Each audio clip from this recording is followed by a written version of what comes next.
एक बहेलिया था, बहेलिया, वो शिकार करने गया जंगल। तो जंगल में ना बारिश होने लगी और तूफान आया, इतना पानी, इतना तूफान कि बहेलिया रास्ता भटक गया। और वो ना पक्षियों को पकड़ा करता था, मारा करता था, बाजार में बेचता था, पक्षियों को मार के खाता था। तो जंगल गया पक्षी पकड़ने, तो तूफान आंधी आया तो रास्ता भटक गया, वो पूरा शरीर गीला हो गया, ठंडी से ठिठुरने लगा, कोई कपड़े लत्ते नहीं, रास्ता भटक गया। उसे रास्ते में एक बड़ा घना पेड़ था, उस पेड़ पर एक चिड़िया और चिड़ा रहा करता था, पति पत्नी दोनों, चिड़िया और उसके छोटे छोटे बच्चे भी थे, घोंसला था। तो चिड़िया दाना लेने उड़ी, वो दाना लेने उड़ी तभी पानी और तूफान चालू हो गया।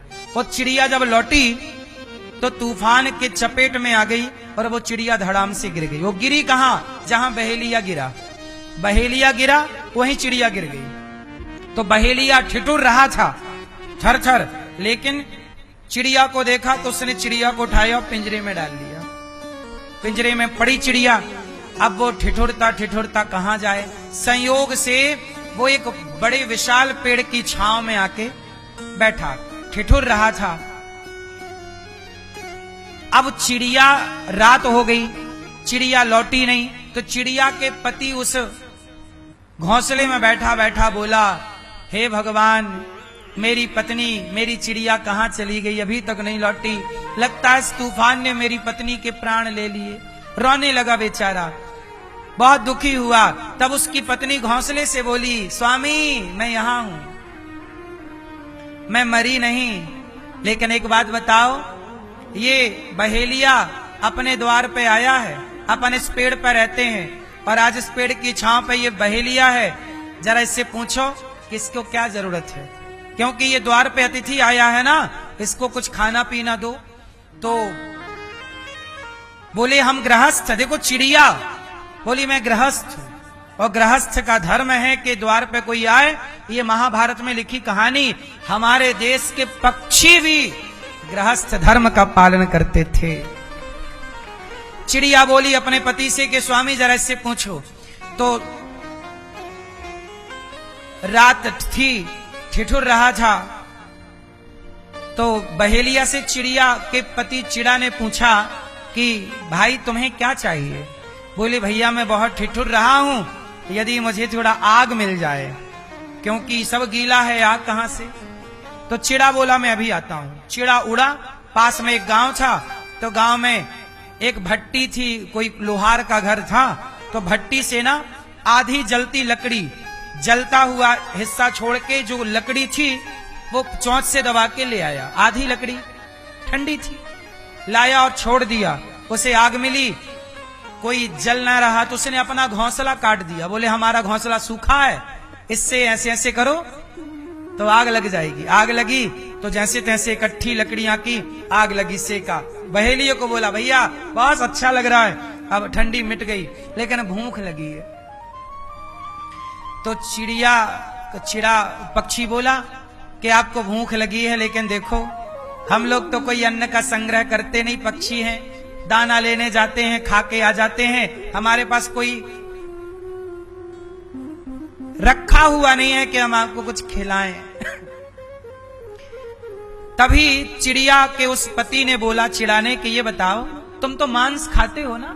बोले हाँ हम तो हैं ही शिकारी। तो फिर एक काम करो, तुम हमारे अतिथि हो ना, और हमारे द्वार से भूखे ना जाओ, तो मैं अपना मांस परोसता हूं तुम्हें। बेचारा वो चिड़िया का पति अग्नि की परिक्रमा लगा, लिखा 3 परिक्रमा लगाई उसने अग्नि की, और बहेलिये के सामने उस आग में कूद गया। और जब कूदा तो वो बहेलिया तो मांसाहारी था, उसने उसका मांस ज्यों खाना चाहा, उससे लगा कि मैं कितना निर्दयी हूं। हे भगवान, ये पक्षी होकर इसने गृहस्थ का धर्म निभाया, अपने प्राण अग्नि में समाहित कर दिए मेरे पेट भरने के लिए, और मैं कैसा स्वार्थी हूं कि ऐसे पक्षियों को मार मार कर पेट भरता हूं, मैं कितना बड़ा पापी। उस बहेलिये को वैराग्य हो गया, उसने चिड़िया को भी मुक्त कर दिया, पर चिड़िया तो अपने पति के वियोग में तड़प रही थी। और पति के वियोग में बेचारी तड़प तड़प के वो मर गई। और जब मरी तो उस चिड़िया के लिए और चिड़िया के लिए दिव्य विमान आए और उन विमानों में बैठ के देवता उनके पुष्प बरसाते हुए उन्हें भगवत धाम लेके गए कि आपने गृहस्थ में रहकर अतिथि की सेवा की है। इसलिए मेरी माँ, ये कथा जब मैं बहुत छोटा था तब मैंने ये कथा सुनी थी किसी महापुरुष से, पर इससे मैंने पढ़ा। और देखो, मैंने जब इन कथाओं को सुना, मैं इन्हीं कथाओं को केवल सुनता नहीं हूं, इन पर चलता हूं। उस बहेलिये ने तपस्या की और बाद में उसके लिए भी विमान आया। अब इस कथा का पूरा अर्थ ये है कि हम गृहस्थों का धर्म क्या है कि हमारे द्वार से, हमारे दरवाजे से कोई भूखा ना जाए। इसलिए ये दास अनिरुद्ध गृहस्थ है और गौरी गोपाल में जितने लोग आते हैं, मेरा यही प्रयास है कि इस दरवाजे से कभी कोई भूखा ना जाए। इसलिए हजारों संतों को भोजन यहां मिलता है। सेवा ये मैं जो कर रहा हूं, ये मेरा गृहस्थ धर्म है। मेरी मां, आपके द्वार पर कोई एक अतिथि कभी आता होगा, आपके दरवाजे कोई 2-4 अतिथि कभी आते होंगे, पर गौरी गोपाल में हजारों अतिथि रोज आते हैं। हर मिनट यहां कोई ना कोई आता है। बोलो हाँ। तो गौरी गोपाल में हजारों संतों को भोजन प्राप्त होता है। आपसे बस मेरी इतनी सी प्रार्थना है कि आप भी गृहस्थी हैं, हम भी गृहस्थी हैं। जब यज्ञ होता है ना, तो गांव भर के लोग यज्ञ में सहयोगी बनते हैं, आहुति डालते हैं और सबको उसका पुण्य मिलता है। ऐसे ये सेवा का यज्ञ है, हजारों संत भोजन करते हैं।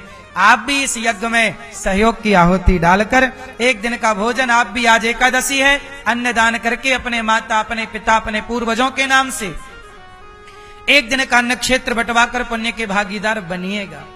यहां पर रसोई चलती है, हजारों साधु संतों को आप भोजन कराओगे, क्या आपके पितरों को तृप्ति ना मिलेगी?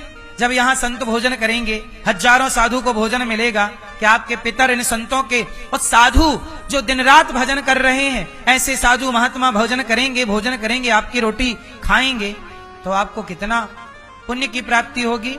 यहां हजारों भक्त रसोई में प्रसाद पाते हैं। एक दिन की प्रसादी आप बंटवाओ कि आज की सेवा हम करेंगे, संतों को, भक्तों को भोजन हम बंटवाएंगे। कोई भी भक्त आता है, सबको पेट भर भोजन मिलता है, यही तो अन्नदान है। कमाई का हिस्सा कुछ ना कुछ निकाल कर दान के लिए रखना चाहिए और दान नित्य करना चाहिए। याद रखिएगा, दान कब करना चाहिए? नित्य। थोड़ा सा ही, इतना एक मुट्ठी चावल, एक मुट्ठी दाल अलग निकाल के रखो कि ये गौरी गोपाल में सेवा के लिए पहुंचाएंगे। आप भी इन सेवाओं से अपने आप को जोड़िए और यहाँ की रसोई एक दिन की बंटवाओ कि यहाँ जो 30,000 भक्त पर डे भोजन करते हैं, सब भगवान का चिंतन करने वाले भक्त हैं। आपकी ओर से भोजन करेंगे तो कितना पुण्य मिलेगा। इसलिए मेरी माँ, अन्नदान करना सीखिए। बच्चों के नाम से, बेटी के जन्मदिन पर, बेटे के जन्मदिन पर, माता पिता की पुण्यतिथि पर ये अन्नदान करिए।